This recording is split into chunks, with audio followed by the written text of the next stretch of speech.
For someone who was so ingrained in college football, I want to take you away from the Giants a little bit. You know what life is like on campus in Wisconsin and Arkansas and things like that. What do you think those your colleagues are going through, those campuses are going through, and a fall without football? What do you think it means?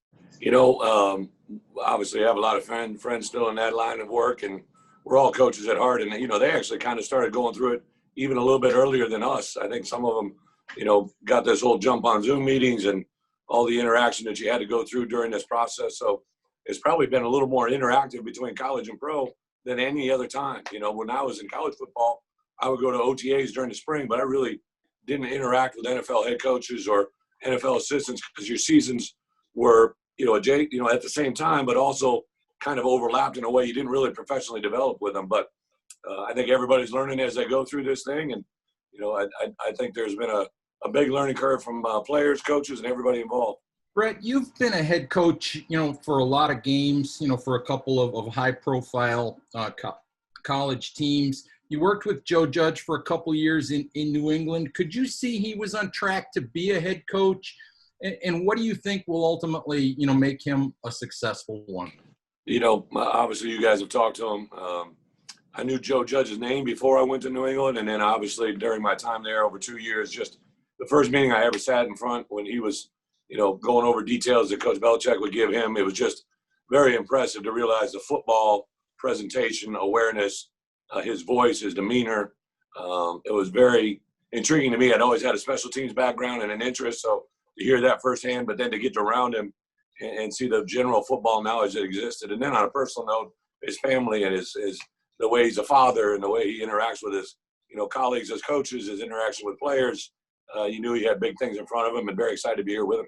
Hey, Brett. Obviously right after you got hired, you were linked to a couple openings for college head coaching jobs. Can you just explain what that process was like for you? Really, during even my time in New England, I've been a college coach in the past, and there's probably a lot of things that you read that may or may not be true or be true or not be true. One of the obligations that Joe was very cool me coming in was that if an opportunity arose for me to, pursue a college football opportunity, he was behind it 100%. And obviously happened a lot quicker than he and I ever thought. But the biggest thing, life throws different opportunities at you. Joe's been very supportive. But from day one, I told him I wanted to be a part of what we're doing here. And, who knows what the future holds, but I just take every day for what it is, try to take full advantage of it for the New York Football Giants and see where it goes. Thanks. Zach?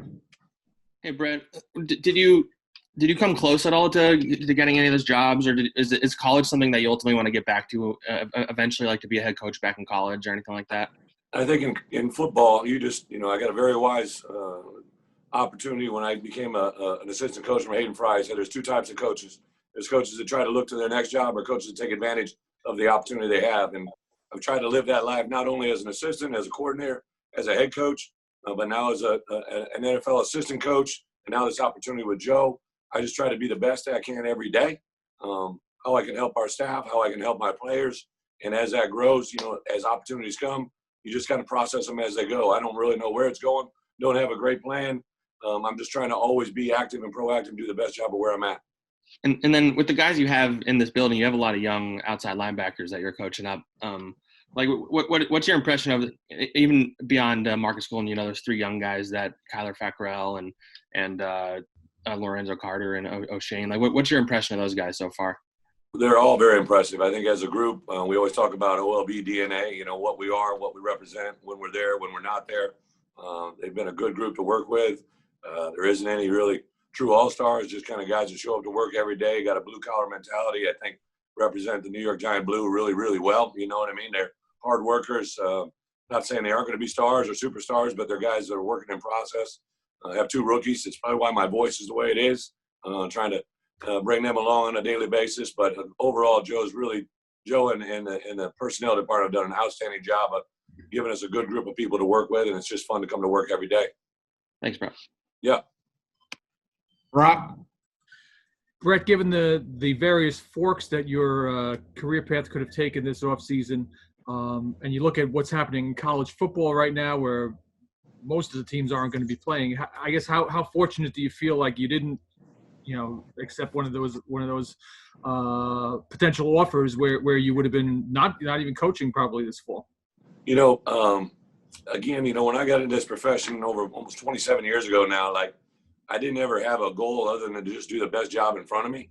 The path that we took together, now my wife and I, my two girls, we kind of just take every day for what it is. When Joe presented this opportunity to be with the Giants, I jumped at it. And, as things evolved here, he worked with me to, do anything that came up that I was interested in doing. And all I'm doing is I'm very, very happy to be here.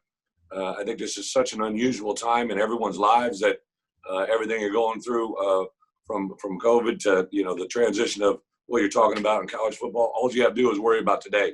And that's really all I'm trying to do is get better as an outside linebacker coach, help Joe in any way that I can, and be the best that we can every day at work. I'm sure you still have a lot of friends in college football who are coaching. How are they dealing with the day-to-day challenges of not having a season or maybe having a season? I wish I knew. We had about a 4-week break during the summer where we actually transitioned here to New Jersey. My wife and I moved in to New Jersey, so we were transitioning out of another home to this home. I had a time to catch up with a few buddies, via phone or via Zoom, but a little bit unusual that you don't travel, right? You don't see people. I got a 3-year-old and a 1-year-old. That really restricts your travel, all right? So I think it's been during the summer, we didn't know what was going to happen, but honestly, since these announcements started happening, I talked, Coach Alvarez and I still talk quite a bit. I have people all over the country that engage, that I engage with all the time. But since we started about 4 weeks ago, I have literally not talked to a college assistant coach, about what they're going through, just because I kind of, you get up at really early in the morning here, you go to bed really late, never watch a stitch of football or of news or anything like that. And really, because you're in professional football, you don't watch social media near as much as you watch when you're in college football. So you kind of find out things. I find out more from my wife during a 20-minute conversation at night than I do any other time of the day. I'm going to jump back in here. You mentioned coaching 2 rookies. I assume that's Carter Coughlin and Cam Brown. We haven't been at practice yet, so those are the two guys you're talking about? Yeah, they're both, been a lot of fun. Two former Big Ten guys, two different kind of guys, Carter played on the line of scrimmage, did a lot of things on the edge at Minnesota. Cam was an edge to air player. He was in space a lot, a very long player. Carter's a little bit more of an on the line of scrimmage linebacker. So it's been fun, both uniquely different, but both great people to work with on a daily basis. And what's been impressive to me is to see the way that the vets have responded to them. You knew they were going to respond to the vets, but sometimes the vets aren't as reciprocal. But all 4 of our veteran players do everything they can every day to make them better, and it really makes our room pretty cool. You mentioned earlier in a previous answer, I thought you said OLB DNA. Is that how you referred to it?